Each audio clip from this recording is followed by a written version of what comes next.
We've suffered a critical failure. It came out of nowhere.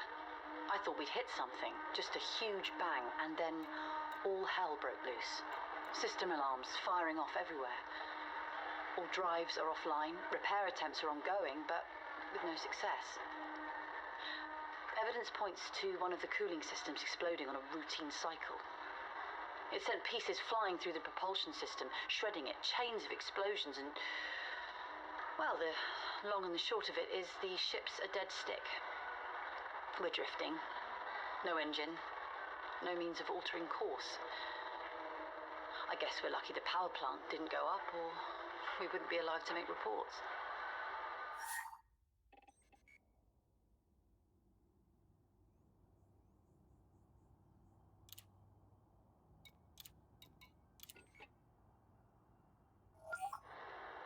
After weeks of repairs, we have to accept it. The Lazarus is not going anywhere. So we have two choices open to us. We can stay on board, floating aimlessly in space.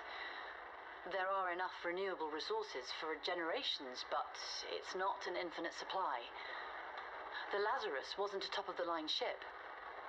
There was only enough capital to get the basic ship built and stocked up for the intended travel time.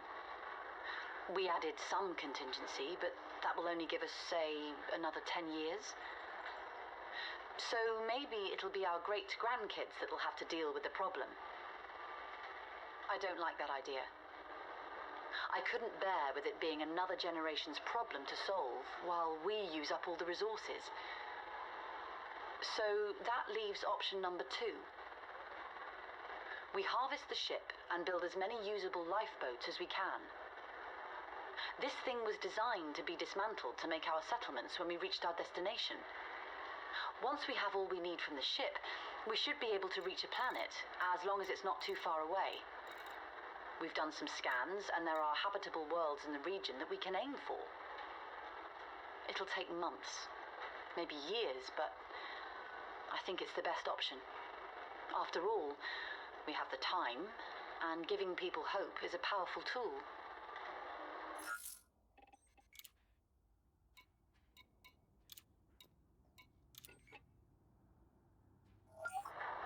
As the life ships near completion, I find I'm sleeping less and less. I tell myself that it's nerves or excitement all we've achieved. But those are just the lies I tell myself to keep going. The real reason I can't sleep is that I know what's to come. Even with the rules in place, we've seen population growth. Unlicensed births are increasing as people see the light at the end of the tunnel. I knew hope was powerful, but I forgot it can also blind you to the truth. With our current population, we don't have enough space on the life ships for everyone on board. So once again, I have choices to make. It won't be popular, these things never are, but it will be fair. There is an old Earth maritime tradition of women and children being evacuated first. We will hold to that. We'll try to keep families together. From those that remain, volunteers will be requested. I can only hope that covers the deficit. Otherwise, it'll be a lottery for the final places.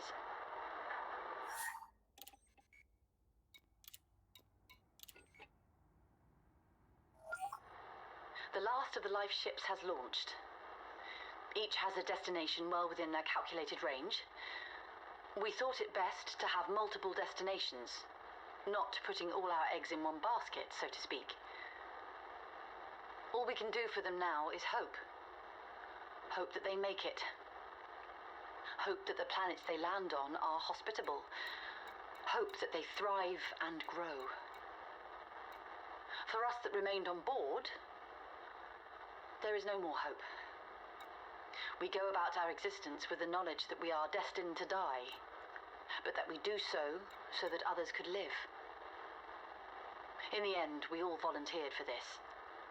That's the thing about the human spirit. We fight over the smallest things, but when it really hits the fan, people step up. This is our last log. I won't document our demise. This is not our story anymore.